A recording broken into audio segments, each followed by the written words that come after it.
The year is galloping, and we're in the second half of the year. Welcome to Life with Tara, your go to show for real talk, deep insights, and honest conversations about the things that truly matter.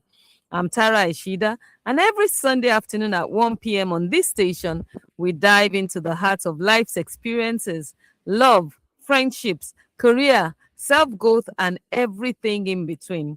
Whether it's navigating relationships, embracing change, or finding purpose, we keep it real, relatable, and refreshing. So grab a seat, turn up the volume, and let's explore life together because every story matters and every lesson counts. Today, I want us to have a conversation that may make some of us uncomfortable. Not because anyone is wrong, not because anyone is a bad parent, but because sometimes in our pursuit of a better tomorrow, we fail to see what is happening today. Today's program is titled The Children We Leave Behind, The Untold Cost of Migration. Now, before anyone misunderstands me, let me make something very clear. This is not a program against relocation. It's not a program against traveling abroad. It's not a program against parents who sacrifice everything to secure a better future. Because many of us, including me, have family members abroad. And some of us are planning to relocate. Others are processing visas as we speak. Some might even be listening to me from the airport. Migration has become part of not only our own national story, but it's an international thing. People are moving from one country to another, from one state to another, from one region to another, and there's nothing absolutely wrong about that.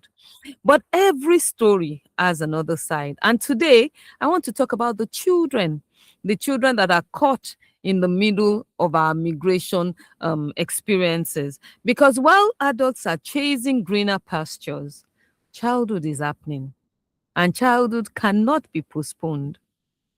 And I'll start with two stories that touched me greatly during the course of the past 2 weeks.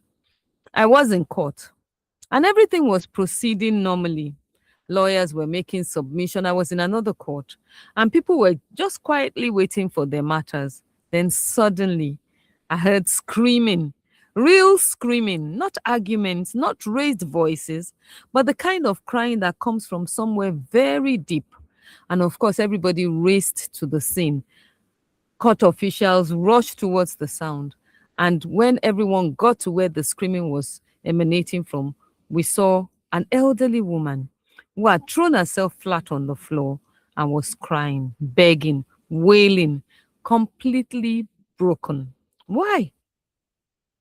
Because a court, had ruled and ordered that the grandchild that she had been caring for in our home be removed from our custody and taken to a children's home, a government approved and run children's home. Now, what happened? Why would the court do that?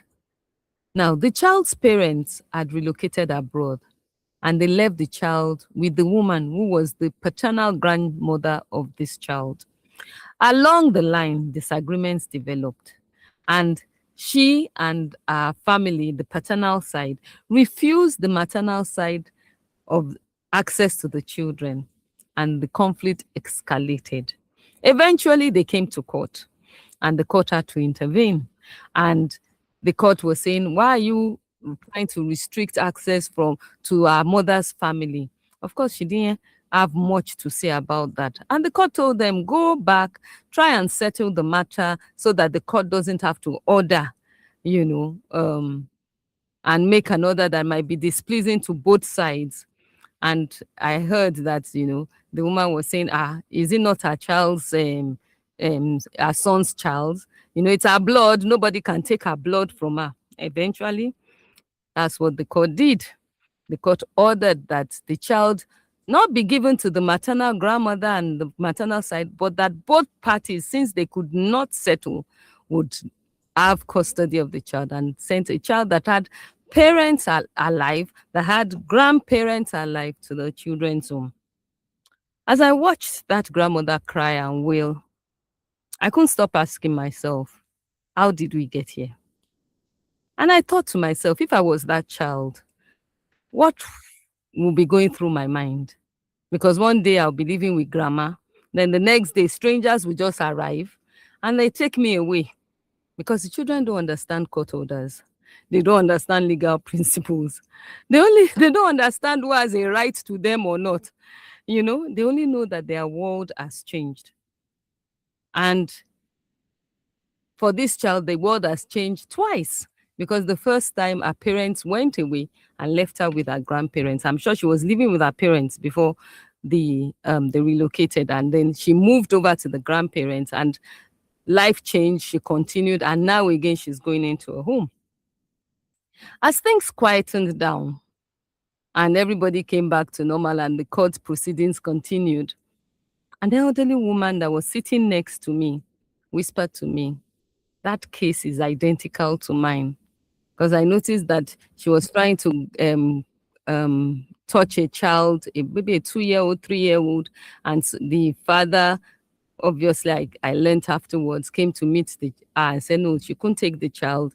The child wanted to go and eat. What had happened in our own case, she was the maternal grandmother, and her daughter had traveled abroad, and she had been raising the children, 4 children, ages 13 to 2. And they had stayed with her, even with the knowledge of the with the children's father. And then I think somewhere along the line, there were disagreements. Maybe the mother had refused to file for the father, because the plan was that the father would go and meet her there, and then they'll settle and then come back for the children. So due to the disagreements, the father came and took his children away. Again, another custody dispute. So the mother went to court, even though she's abroad, and said, "I want to have access to my children. The children belong to both of us, and my husband and his side cannot just have access to the children and leave me and my side without access to the children." And again, they were in court.